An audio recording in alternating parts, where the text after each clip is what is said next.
살리는 자와 죽이는 자, 이런 제목으로 말씀 가운데 은혜를 나누고자 합니다. 세상에는 크게 두 가지의 흐름이 있습니다. 살리는 흐름이 있고 죽이는 흐름이 있습니다. 우리 생각에도 살리는 생각이 있고 죽이는 생각이 있습니다. 로마서 8장 6절에 보면 육의 생각은 사망이요 영의 생각은 생명과 평안이니라, 이렇게 말씀하고 있습니다. 생각에 따라 살기도 하고 죽기도 합니다. 육신의 생각은 영의 생각과 반대의 생각입니다. 한마디로 죽이는 생각이죠. 남을 미워하는 생각입니다. 세속적이고 정욕적이고 파괴적입니다. 상대를 넘어뜨리려고 합니다. 상대를 밟고서라도 일어서려고 하는 생각입니다. 그 생각의 결과로 자신도 사망합니다. 영의 생각은 육의 생각과 반대로 살리는 생각입니다. 일으켜주고 회복시켜주고 도와주고 사랑의 생각입니다. 이 생각의 결과는 생명과 평안입니다. 생각은 씨앗과 같아서 우리가 무엇을 심느냐에 따라 그 결과를 거두게 됩니다. 오늘날 많은 사람들이 불안과 걱정과 염려, 근심이 참 많습니다. 마음이 우울하기도 합니다. 육의 생각의 결과입니다. 육의 생각은 평안과 거리가 멉니다. 우리의 말에도 살리는 말이 있고 죽이는 말이 있습니다. 잠언 18장 21절에 이렇게 되어 있습니다. 죽고 사는 것이 혀의 힘에 달렸나니 혀를 쓰기 좋아하는 자는 혀의 열매를 먹으리라. 죽고 사는 것이 혀의 힘에 달려있다 그랬습니다. 어떤 말은 한마디 말 때문에 사람들로 하여금 극단적인 선택을 하게 합니다. 죽이는 말이죠. 어떤 말은 죽고자 했으나 그 말로 인해서 새로운 소망을 얻고 살고자 하는, 살리는 그런 언어가 있습니다. 하나님은 말씀으로 세상을 창조하셨습니다. 하나님께서는 태초부터 이 말이 얼마나 위력이 있는지를 보여주신 것입니다. 빛이 있으라 하시니 빛이 있었고 그랬습니다. 말한 대로 이루어졌습니다. 이 창세기에 나오는 하나님이 말씀하시다, 말하시다 할 때에 그 말하다라고 하는 말을 히브리어로 다바르라고 하는 표현을 씁니다. 그런데 이 말은요, 말하다라고 하는 뜻도 있지만 성취, 사건, 이런 의미도 있습니다. 다시 말하면 말과 사건이 분리되어 있지 않다는 이야기입니다. 말한 대로 성취된다는 것이죠. 어떤 말은 그 말로 인해서 죽이는 결과가 빚어지기도 하고, 어떤 말은 그 말 때문에 살리는 역사가 일어나기도 하는 것입니다. 사람도 죽이는 편에 선 사람이 있고 살리는 편에 선 사람이 있습니다. 우리나라 일제시대 때도 일본의 앞잡이 역할을 하면서, 밀정 역할을 하면서 독립운동을 하고 우리나라를 살리려고 하는 애국지사들을 잡아 죽이는 역할을 한 사람이 있습니다. 반면에 목숨 걸고 나라를 살리려고 했던 사람도 있죠. 얼마 전 미국에서는 총기 사고로 많은 사람들이 숨졌습니다.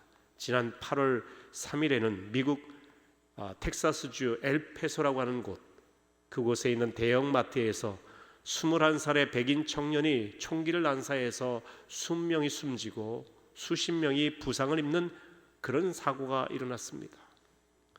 그 다음 날 8월 4일에는 미국 오하이오주에서 총기 사고로 인해서 10명이 숨지고 수십 명이 또 부상을 당하는 안타까운 사건이 있었습니다. 특별히 이 텍사스 엘페소 대형마트에서 일어난 이 총기 사고의 총격범이 21살 백인 청년 패트릭 크루시어스라고 하는 청년입니다. 그는 백인 우월주의에 굉장히 강력하게 물든 청년입니다. 유색인종을 혐오했습니다. 특별히 자신의 SNS를 통해 중남미 이민자들을 미국의 침략자로 규정하기도 했습니다. 침략자이기 때문에 죽이는 것도 당연하다라는 생각이었을지도 모릅니다. 사람들은 자신의 이념에 따라, 생각에 따라 움직이기 때문에 그럴 땐 이념은 살인 무기와도 같습니다. 인종차별주의, 백인 우월주의와 같은 이념은 죽이는 사상입니다. 그럴 땐 이념에 물들어서 많은 사람들의 생명을 해한 대표적인 인물이 독일의 히틀러 아니겠습니까? 히틀러는 독일 민족의 우성을 강조했죠. 게르만 민족의 우수성을 강조하면서 나치의 당수가 됩니다. 그리고 반유대주의를 표방하면서 많은 유대인들을 죽이는 것을 합리화했습니다. 무려 600만 명을 학살했습니다. 그 자신도 결국 자살로 생을 마감하게 됩니다. 사람이 죽이는 생각을 하면 죽이는 편에 서게 됩니다. 그리고 그렇게 행동을 합니다. 오늘날 세계는 서로 혐오하고 차별하고 억압하고 미워하는 흐름이 너무나 강합니다. 죽이는 흐름입니다. 미국은 하루에 약 100명, 1년에 수만 명이 총기로 사망하는데 총기를 규제할 생각을 하지 않습니다. 총기를 판매하는 사람들이 엄청난 자금으로 로비를 하기 때문에 그렇습니다. 경제 논리가 생명 존중 사상보다 앞서 있는 안타까운 현실입니다. 과연 미국이 청교도에 의해서 그 뿌리가 시작된 크리스찬 국가인지 기독교 국가인지 그 정신이 성경적인 가치관에 있는지 여러 가지로 의심해 볼 수 있는 부분이 참 많이 있습니다. 안타까운 현실이에요. 죽이는 세상의 흐름에서도 살림을 이야기하는 이들이 있습니다. 지난 4일 크리스찬 투데이라고 하는 미국 기독교 잡지에 보면 과거 총기 사고로 인해서 총에 맞았지만 9.4일생으로 생존한, 그러나 아직도 그 부상의 후유증에 시달리고 있는 한 크리스찬이 글을 실었습니다. 이 글을 쓴 분은 테일러 슈만이라고 하는 분인데 자신이 총기 사고 경험을 소개하면서 총기 사고로 고통당하는 생존자들과 그 가족들과 그 상황에 대해서 함께 기도해달라고 하는 기도의 제목을 올렸습니다. 그리스도인은 우는 자들과 함께 울어야 됩니다. 그래서 우는 자들을 살려야 합니다. 저는 이 사고로 아픔을 겪은 분들과 우리가 함께 기도해야 될 책임이 우리에게도 있다고 믿습니다. 미국에서 일어난 일이고 우리와 상관없는 일이라고 생각한다면 우리는 진정한 온 우주를 다스리는 하나님을 믿는 그리스도인이 아닐 것입니다. 그분은 이렇게 기도해달라고 합니다. 첫째, 육체적인 상처와 고통, 앞으로의 치료 과정을 위해 기도해 주십시오. 두 번째, 생존자들의 보이지 않는 상처를 위해 기도해 주십시오. 육의 상처만이 아니라 마음의 상처, 영의 상처도 깊기 때문에 그렇습니다. 세 번째, 부상자들을 치료할 의사와 간호사, 의료진들을 위해 기도해 주십시오. 네 번째로 범인의 정보나 얼굴 사진 등이 차단될 수 있도록 기도해 주십시오. 자꾸 TV나 언론에서 보도가 되면 거기에 대한 트라우마가 생기거든요. 다섯 번째, 악몽을 꾸지 않도록 잠을 잘 자고 쉼을 얻도록 기도해 주십시오. 여섯 번째, 치료 과정에서 수반되는 의료 비용에 대비하도록 재정을 위해 기도해 주십시오. 일곱 번째로 또 다른 총기 사고로 인한 반복 트라우마가 생기지 않도록 기도해 주십시오. 여덟 번째, 장기간에 걸친 회복 과정에 강한 지지 시스템이 마련되도록 기도해 주십시오. 사고는 일순간에 일어나지만 이들을 치료하고 이들이 회복되는 데는 굉장히 오랜 기간이 걸리는데, 그런데 그 오랜 기간 동안의 치료와 돌봄이, 그걸 지지하는 시스템이 미국도 너무나 부족하다는 거죠. 우리나라는 말할 것도 없습니다. 아홉 번째로 향후 법적 처리 과정 속에서 도움을 받도록 기도해 주십시오. 열 번째, 다른 생존자들을 위해서 기도해 주십시오. 마지막으로 계속 기도해 주십시오. 왜 이분이 기도해 달라고 했느냐? 기도가 살리는 길이기 때문에 그렇습니다. 기도할 때 우리 영이 살아납니다. 기도할 때 다른 사람을 살립니다. 세계적인 암 권위자인 김의신 박사님, 미국 MD 앤더슨 병원에서 31년 동안 암 치료를 해오신 세계적인 암 권위자이십니다. 이분이 몇 년 전에 우리나라 들어와서 여러 대학에서 석자 교수로 있으면서 한국의 의학 발전을 위해서 조언도 아끼지 않으시고 힘쓰시는 분입니다. 근데 이분이 이런 이야기를 하세요. 암 환자들을 치료하는 과정 중에 찬양과 기도의 위대한 힘을 발견하게 되었다는 겁니다. 찬양을 많이 하는 그런 분들, 특별히 이제 성가대원들, 소위 면역세포라고 할 수 있는 NK세포가, 이것은 면역력과 항암력을 굉장히 증대시키는 그런 세포인데 일본 사람들에 비해서 1000배 이상이 높더랍니다. 암에 잘 안 걸린다는 얘기예요. 이럴 때는 아멘 크게 하시네 성가대. 찬양이 얼마나 중요한지 몰라요. 그래서 이 김의신 박사님은 우리가 입을 벌려 마음으로 하나님을 찬양하는 것이 하나님께 영광 돌릴 뿐만 아니라 우리의 육과 영과 정신세계에 어마어마한 힘을 준다는 겁니다. 이 중보기도의 힘에 대해서도 의료진들이 테스트를 해봤대요. 200명에서 500명 정도 모이는 교회에 여러 암 환자들을 대상으로 그 암 환자들을 모르게 중보기도 팀들을 구성을 해서 기도를 계속하게 했답니다. 그랬더니 중보기도를 받지 아니한 사람들에 비해서 중보기도를 받은 그 교회의 암 환자들이 치료받을 가능성이 훨씬 월등하게 높더라는 거죠. 그러면서 보이지 않는 영적 세계가 분명히 있으니 하나님께 기도하는 것이 얼마나 위대한 힘인지를 알아야 된다는 이야기를 세계적인 암 권위자가 이야기한 거예요.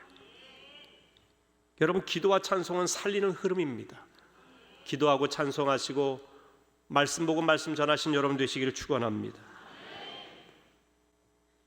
성경에도 두 가지 흐름이 존재하죠. 민수기 13장에 보면 출애굽하던 이스라엘 백성들이 목적지 가나안을 앞두고 가데스 바네아라는 지역에서 가나안의 정탐꾼을 보내는 내용이 나옵니다. 각 지파에서 한 명씩 12명을 가나안 땅에 보내서 40일 동안 정탐하게 합니다. 우리가 과연 그 나라에 들어갈 수 있는지를 정탐하게 합니다. 정탐하고 돌아와서 12명이 보고한 내용이 민수기 13장에 나옵니다. 10명은 부정적인 보고를 해요. 그들은 거인 같고 우리는 메뚜기 같다. 도저히 들어갈 수 없다. 차라리 광야에서 죽는 게 낫겠다라고 백성들은 대성통곡합니다. 그들의 보고를 듣고 말이죠. 그러나 같이 갔던 여호수아와 갈렙은 보고가 달랐어요. 그 땅이 적과 꿀이 흐르는 하나님이 약속하신 땅이 분명하다. 하나님이 약속하셨으니 발로 밟기만 하면 우리 것이 될 것이다 라고 보고를 했어요.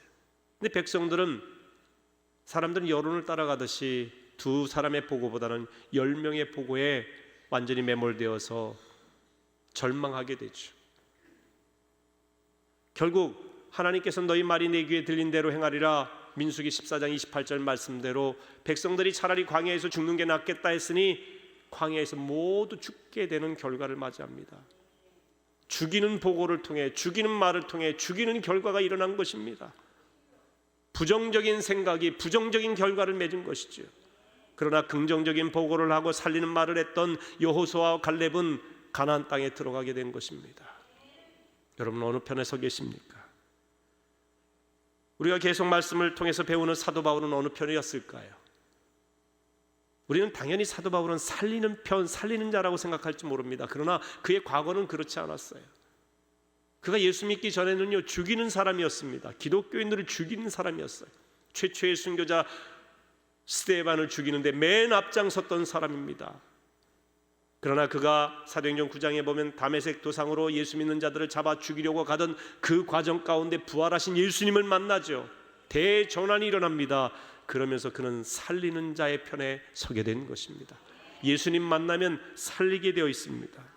여러분, 예수는 생명입니다. 생명의 떡입니다. 부활이요 생명입니다. 길이요 진리요 생명입니다. 예수께서 오신 목적이 양으로 생명을 얻게 하고 더 풍성히 얻게 하려 함이라고 분명히 요한복음 10장 10절에 말씀하셨어요. 우리 이 성경 말씀이 쓰여진 목적도 예수 그리스도가 하나님의 아들이심을 믿게 하려 하며 그를 믿음으로 생명을 얻게 하려 함이라 분명히 요한복음 20장 31절에 기록하고 있습니다. 성경에 쓰여진 목적도 생명 얻도록, 예수 믿는 목적도 생명 얻기 위해서 예수님 자신이 생명이십니다. 그렇기 때문에 이 예수는 살리시는 분이기 때문에 우리가 예수를 믿기만 하면 살아날 줄로 믿으시기를 바랍니다. 그래서 바울은 여기에 목숨을 건 겁니다. 그런데 살리는 일은 쉽지가 않아요. 어머니가 아이를 해산할 때 고통이 있지 않습니까? 희생의 대가가 있죠. 바울이 예수님 만난 이후에 생명을 살리는 복음을 전할 때 한 번도 쉬웠던 적이 없습니다. 가는 곳마다 박해가 있었습니다. 가는 곳마다 매를 맞거나 옥에 갇히거나 하는 고통이 있었습니다. 가는 곳마다 돌팔매질을 당하는 어려운 그런 위기 상황들이 있었습니다. 가는 곳마다 루머가 있었어요. 말로 그를 죽이려고 했고, 폭력으로 죽이려고 했고, 감옥에 가둬두고 그를 죽이려고 했습니다. 세상은 죽이는 흐름입니다. 그래서 거기에 영적인 흐름, 생명의 흐름, 살리는 흐름인 복음을 전하는 것입니다. 어디를 가나 고난이 없고 방해하는 무리가 있었습니다. 사도행전 23장에도 보면 유대의 대제사장 아나니아를 비롯해서 지도자들이 바울을 죽이려고 들지 않습니까? 그리고 당을 지어 바울을 죽이기 전에는 먹지도 마시지도 않겠다라고 결의한 사람이 40명이나 되었습니다. 이 동맹한 40명이 바울을 죽일 틈을 엿보다가 틈이 없으니까 유대 지도자들과 모의를 합니다. 천부장이 안토니오 요새의 바울을 딱 이렇게 영내 감금하고 있으니까 도저히 들어갈 수가 없는 거예요. 그래서 이 유대의 도당들은 대제사장과 지도자들과 함께 이런 모의를 합니다. 다시금 바울을 산헤드린 공회에서 재판한다고 하십시오. 그래서 안토니오 요새의 옥에 갇혀 있는 그를 산헤드린 공회로 데려가는 그 과정 중에 중간에 우리가 매복해 있다가 바울을 죽이겠습니다. 암살하겠다는 거예요. 이 계획을 모의합니다. 여러분 생각해 보세요. 바울은 로마의 군인들의 보호 속에서 항상 다닙니다. 그래서 안토니아 요새, 로마 군대 요새에서 산헤드린 공회까지는 거리가 멀지는 않은데, 그렇지만 가까운 그 거리도 철통같이 바울을 경비해서 재판을 받도록 하는 거예요. 그런데 그 과정 중에 매복해 있다가 암살한다고 하는 것은 로마 군인들과 필연적으로 싸울 수밖에 없는 거예요. 그런데 무장한 군인들, 창을 들고 있고 칼을 가지고 있는 그들과 싸운다고 한다면 이들이 자기 자신이 죽을 수도 있는 거 아니에요. 그러니까 이 사람들은 자기 자신들이 죽어도 바울을 죽이겠다고 하는 목숨을 건 사람들이에요. 죽이는 일에 목숨 건 사람들이에요. 여러분, 한 사람이라도 나를 죽이겠다고 밤낮 없이 달려드는 사람이 있으면 우리가 얼마나 괴롭겠어요. 잠을 자겠습니까? 밥을 먹을 수 있겠습니까? 늘 좌우를 살펴야 되죠. 40명이 그렇게 결의를 했어요. 그런데 여러분, 언제나 기억하실 일이 있어요. 역사의 경영자는 하나님이시라는 겁니다. 우리의 주인, 역사의 주인은 하나님이세요. 40명 아니라 400명, 4,000명, 4만 명, 40만 명, 4억이 결의를 해도요, 하나님이 허락하시지 않으면 안 되는 겁니다. 이들의 계획이 발각이 됩니다. 그리고 바울의 조카에게 그들이 결의한 내용이 귀에 들어갑니다. 그래서 안토니오 요새의 옥에 갇힌 그 바울을 조카가 면회하면서 이 사실을 알려줘요. 그리고 천부장에게도 알립니다. 그러자 천부장이 안 되지, 천부당 만부당한 일 아닙니까? 바울이 죽으면 자기에게 굉장히 큰 책임이 있게 됩니다. 그래서 바울을 더 이상 이대로 두다가는 큰일 나겠구나 생각을 하고 그 이야기가 들린 그날 밤 극비리의 바울을 총독이 있는 가이사랴로 데리고 갑니다. 왜 가이사랴로 가느냐? 바울이 로마까지 가서 로마 사람에게 로마 총독 앞에서 재판을 받겠다고 한 거거든요. 가이사랴까지는 예루살렘에서 100km가 넘습니다. 그 가는 길에 이들이 무슨 짓을 저지를지 모르기 때문에 병사들을 동원하는데 보병이 200명이요, 창병이 200명이요, 기병이 70명, 무려 한 사람 바울을 지키기 위해서 470명을 동원해요. 그리고 밤에 아주 몰래 가이사랴까지 며칠 걸리는 거리를 데리고 갑니다. 그리고 가이사랴까지 무사히 도착하죠. 그들은 나중에 알게 된 겁니다. 오늘 본문은 가이사랴에 있는 로마 총독 벨릭스 앞에서 변호사 더둘로가 바울을 고발하는 내용이에요. 그러니까 유대의 지도자들과 유대 사람들은 이미 바울이 가이사랴로 갔어요. 이제는 암살할 수가 없는 겁니다. 총독 앞에서 어떻게 암살을 하겠습니까? 큰일 날 일이죠. 그리고 더군다나 바울은 로마 시민권자인데 말입니다. 그러니까 안 되겠다 싶었는지 이제 법정에서 바울을 고발해서 로마의 총독 벨릭스가 바울을 죽이는 결정을 하도록 고발을 하는 겁니다. 그러기 위해서는 말을 잘하고 변론을 잘하는 이 변호사 더둘로라고 하는 사람을 고용을 한 거예요. 돈을 엄청 주고 스카우트했을 겁니다. 그런데 오늘날의 변호사와 달리 세치혀로 먹고 사는 아주 말쟁이요 연설가가 변호사라고 하는 이름을 당시엔 갖고 있었습니다. 더둘로를 고용한 이유가 뭐겠어요? 바울을 죽이기 위함이지요. 아나니아는 대제사장은 바울을 죽이려고 하는 계획을 포기하지 않았습니다. 오늘 본문에 보면 드디어 변호사 더둘로가 등장해서 하는 말이 나옵니다. 3절에 보면 이렇게 벨릭스에게 이야기합니다.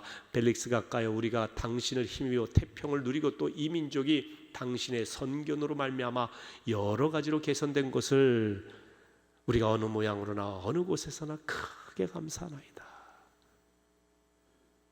순 거짓말이에요. 더들로가 그런 마음도 없지만 이 벨릭스 각하의 마음을 열어놓고 녹여놔서 바울에게 불리하고 우리에게 유리한 결정을 하도록 소위 요즘 전문용어로 밑밥을 까는 거죠. 아부하는 겁니다. 당신을 힘입어 패평을 누리고, 말도 안 되거든요. 벨릭스 총독 시절에 유대가 굉장히 혼란했습니다. 이 민족이 당신의 선견으로 말미암아 여러 가지 개선되긴 뭘 개선돼, 더 어려워졌어요. 그때 당시에 제일 아주 무능하면서도 제일 잔인하면서도 제일 질이 나쁜 총독이 벨릭스였어요. 이걸 왜 모르겠어요? 그런데 바울 죽이려고 하니까 아부를 해야죠. 그리고 난 다음에 이렇게 해서 벨릭스에게 얘기한 다음에 바울에 대해서 고발을 하는데 3가지 고발의 내용이 나옵니다. 그 내용이 5절과 6절인데 같이 읽어보겠습니다. 우리가 보니 이 사람은 전염병 같은 자라 천하에 흩어진 유대인을 다 소유하게 하는 자여 나사렛 이단의 우두머리라. 그가 또 성전을 더럽게 하려 함으로 우리가 잡았사오니. 3가지로 고발합니다. 첫째, 바울은 전염병과 같은 존재다 그랬습니다. 우리가 보니 이 사람은 전염병 같은 자라 천하에 흩어진 유대인을 다 소요하게 하는 자다. 여기서 소요하게 하는 자라고 할 때 소요라고 하는 말이 폭동을 일으키다, 반란을 일으키다 이런 의미예요. 로마의 입장에서 가장 두려운 것이 폭동이나 반란 아니겠습니까? 정치적으로 완전히 역적들이지요. 바로 이 사람이 그런 사람이다. 그런데 그런 성향의 사람인데 전염병과 같이 그 소요를 계속 퍼뜨리는 사람이라는 거예요. 그러니까 벨릭스가 이 고발을 들었을 때 얼마나 신경을 썼겠어요. 그렇지 않아도 벨릭스 시대에 굉장히 반란과 폭동이 많았거든요. 그의 통치에 불만을 품은 사람들이 많았습니다. 그러니까 이 이야기에 신경이 곤두섰을 겁니다. 그걸 더들로가 잘 알고 이야기하는 거죠. 두 번째는 뭐라고 고발했냐? 바울이 나사렛 이단의 우두머리다 이렇게 얘기했어요. 여기서 이단은 오늘날의 이단의 의미와 좀 달리 도당 또 당파라고 번역이 되기도 하는데 불순한 의도를 가진 무리들이라고 하는 그런 뜻입니다. 더들로는 전염병처럼 가는 곳마다 유대인을 소욕해 하는 이 바울은 한 개인이 아니라 도당을 이루고 있다는 거예요. 불순한 무리들이 있다는 거예요. 그래서 전염병 같은 존재인데 그가 나사렛이라고 하는 출신 예수 그리스도를 전하는 그런 무리들의 우두머리라고 하는 거예요.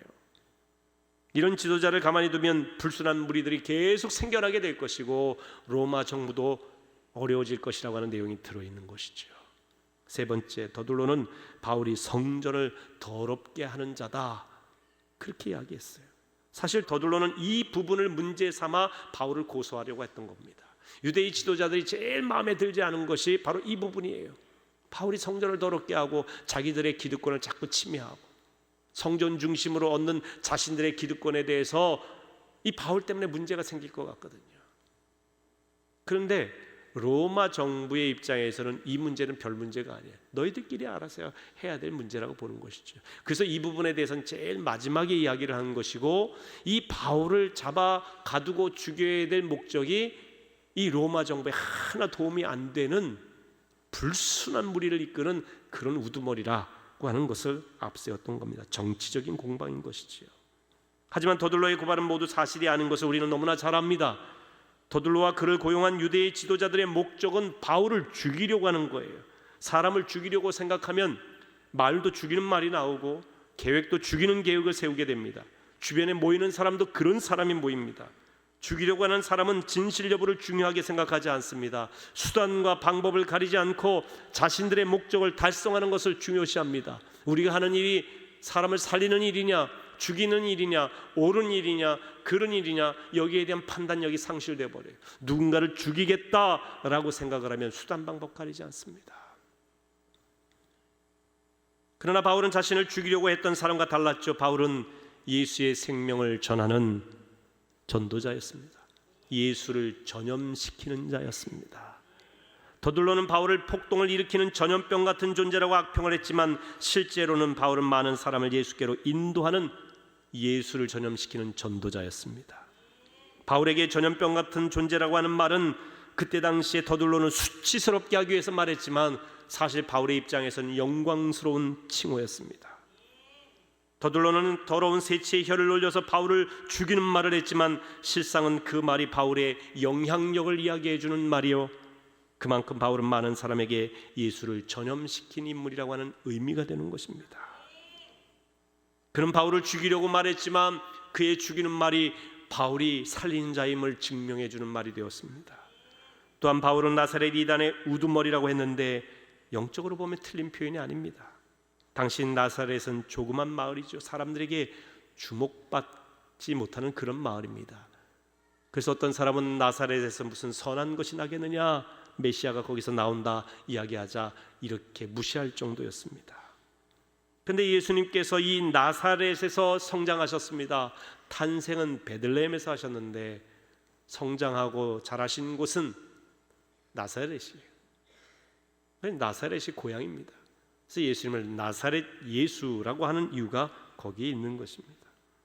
바울은 당시 가장 위험한 인물로 인식되었던 이 나사렛 출신의 예수를 담대하게 전하는 그런 나사렛 도당의 우두머리였어요. 십자가에서 죽으신 나사렛 예수에게 생명이 있다고 확신했기 때문입니다. 바울은 오직 예수, 오직 십자가를 전하는 일에 초점을 맞췄습니다.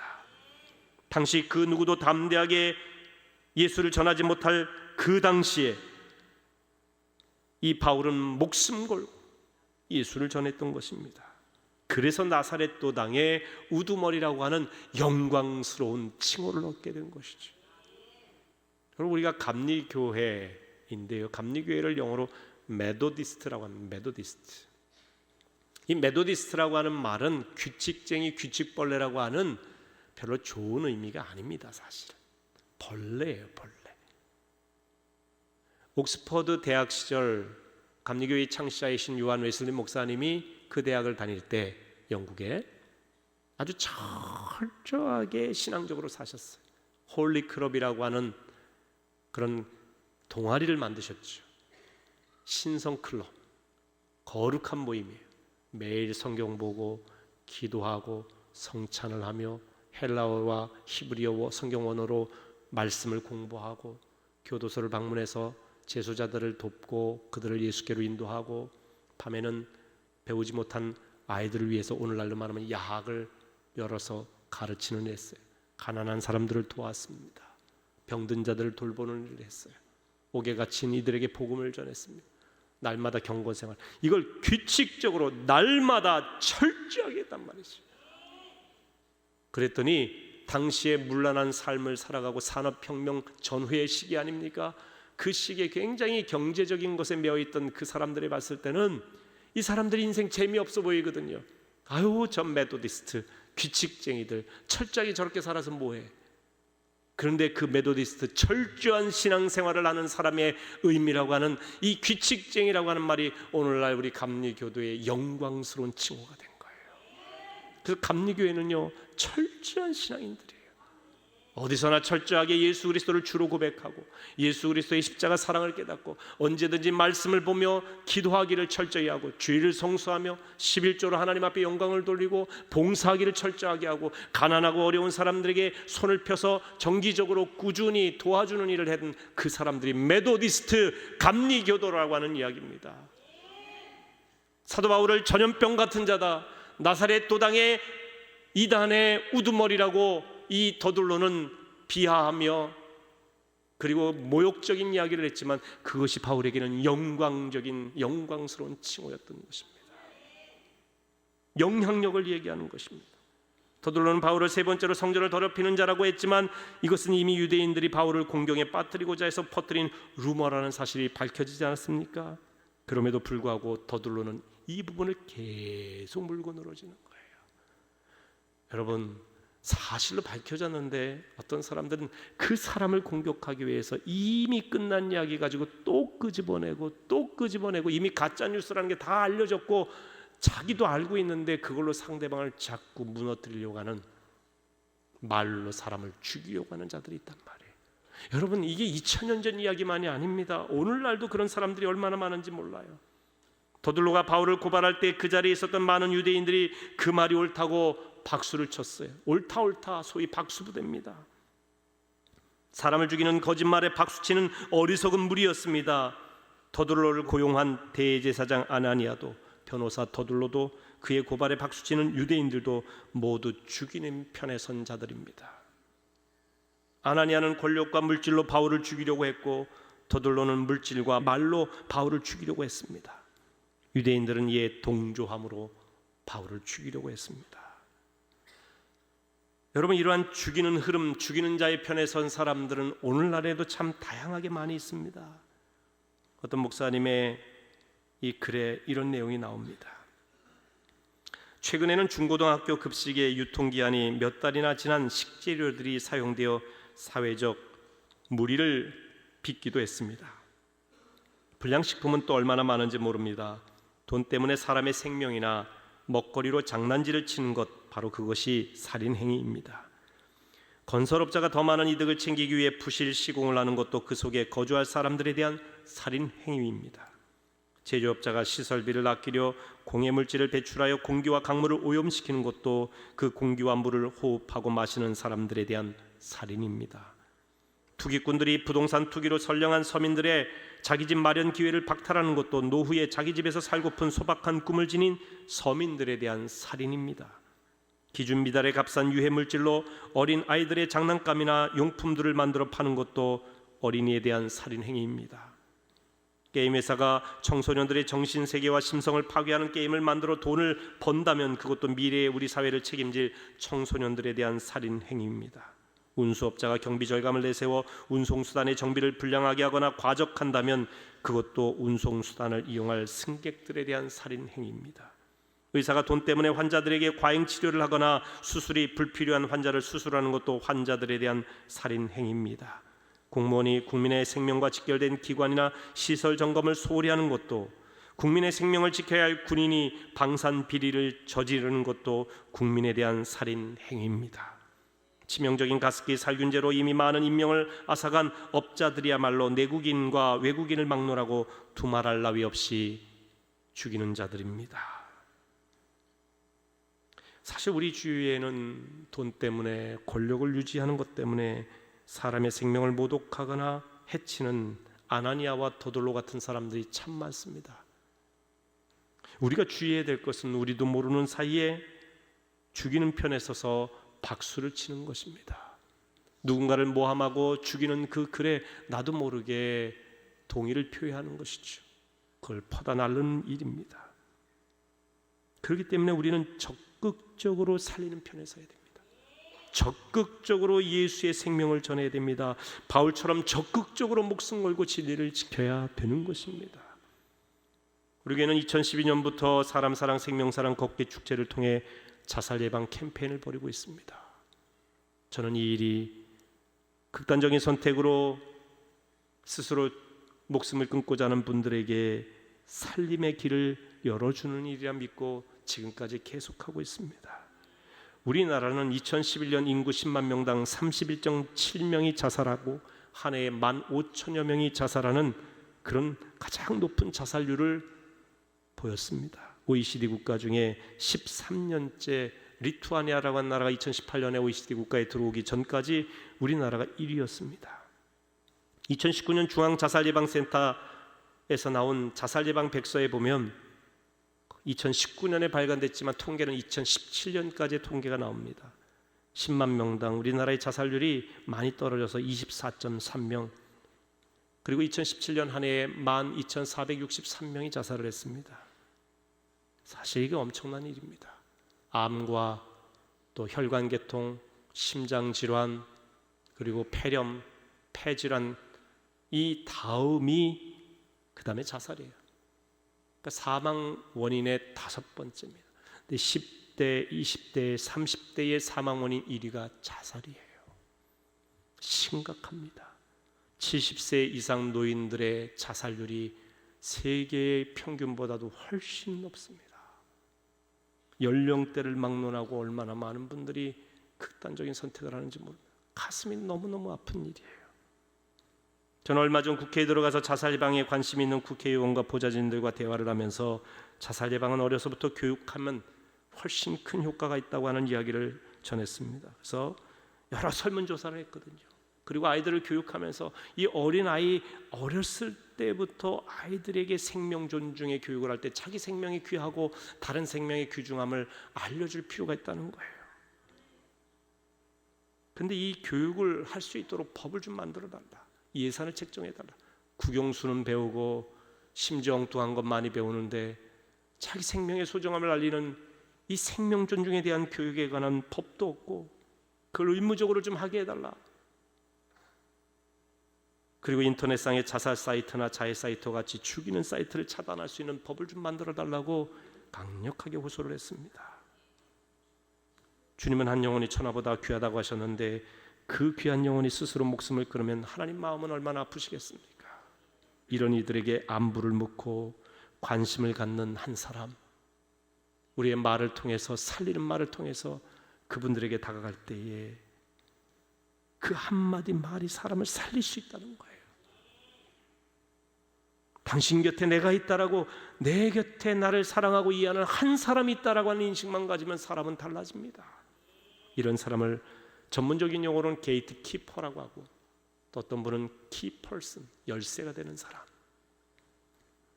저는 이런 분들을 생명을 살리는 사람, 이런 표현을 씁니다. 살리는 편에 서신 분들, 여러분들이 그런 분들이 되어주시기를 바랍니다.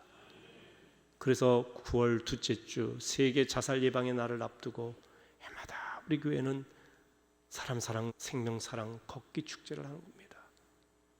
전 여러분들이 이 축제에 참석하셔서 함께 해주시는 것만으로도 티셔츠 한 장 사서 그걸 통해서 교육을 위해서, 아이들 교육을 위해서 후원하는 거기에 동참하시는 그 한 가지라도, 그리고 이 일을 위해서 기도 한마디라도 해주시면, 말 한마디라도 따뜻하게 하셔서 주위 사람들에게 생명을 살리는 일을 하신다면 더할 나위 없이 감사한 일이겠죠. 오늘 이 시대, 아픈 시대, 너무나 힘들어하는 시대, 어려운 이들이 참 많고요. 특히 여러분, 자살 유가족들의 자살률은 일반 사람들에 비해 8배 이상이 높습니다. 한 번 시도한 사람이 또 시도할 가능성은 20배 이상이 높습니다. 한 해 자살을 시도하는 사람이 30만 명입니다. 자살을 구체적으로 계획한 사람은 200만 명입니다. 너무 힘들어서 자살할까 생각만 하는 사람도 500만 명이 넘습니다. 이게 통계로 다 나와 있어요. 그러니까 이게 남의 이야기가 아니에요. 우리 가족의 이야기입니다. 그런데 TV나 언론이나 오늘날 정부나 정책을 세우는 지도자들이 어느 흐름으로 가고 있느냐 보세요. 온통 죽이는 흐름으로 가고 있어요. 정책과 예산을 너무나 엉뚱한 데 쓰고 있습니다. 그래서 오늘 오후에는요, 안양시 기독교연합회에서 이 부분에 대해서 정말 우리가 모여서 기도해야 되겠고,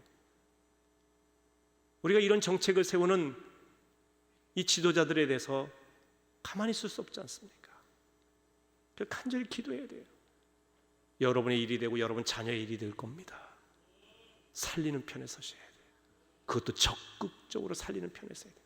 그러나 우리와 다른 사람에 대해서 혐오를 하거나 원수 맺거나 반대편에 서 있다고 죽이는 것은 또 다른 죽이는 편에 서는 거예요.